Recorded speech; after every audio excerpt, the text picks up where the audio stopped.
Welcome to GS online education. This is Devender sir, senior faculty.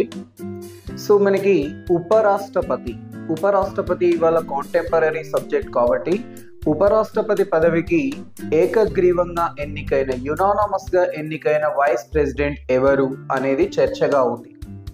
Sarvepalli Radhakrishna, Gopal Swaroop Pathak, justice Mohammed Hidayatullah, Shankar Dayal Sharma, ఈ నలుగురు మాత్రమే ఏకగ్రీవంగా ఎన్నికైన ఉపరాష్ట్రపతులు.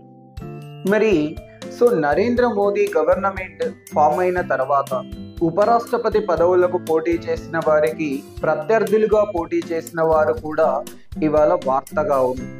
కాబట్టి 2017లో మన తెలుగు వ్యక్తి ముప్పారపు వెంకయ్య నాయుడు ఎన్డీఏ కూటమి అభ్యర్థిగా ఉపరాష్ట్రపతిగా ఎన్నికైన తెలుగు వ్యక్తి, రెండో తెలుగు వ్యక్తి.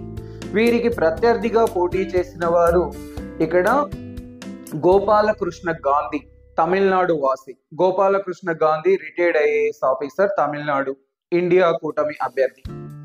ఇక 2022లో ఎన్డీఏ కూటమి అభ్యర్థి ఉపరాష్ట్రపతిగా ఎన్నికైన వ్యక్తి జగదీప్ ధన్కడ్.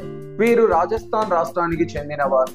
వీరికి ప్రత్యర్థిగా పోటీ చేసిన వారు మార్గరెట్ అల్వా, కర్ణాటక రాష్ట్రానికి చెందినవారు. ఇక ప్రస్తుతం తమిళనాడు రాష్ట్రానికి చెందిన వ్యక్తి సిపి రాధాకృష్ణన్. మరి సిపి రాధాకృష్ణన్ ఎన్డీఏ కూటమి అభ్యర్థిగా ఉంటే ప్రస్తుతం ఇండియా కూటమి అభ్యర్థిగా తెలంగాణ వాసి, మాజీ సుప్రీంకోర్టు జడ్జిగా పనిచేసిన వారు బి సుదర్శన్ రెడ్డి.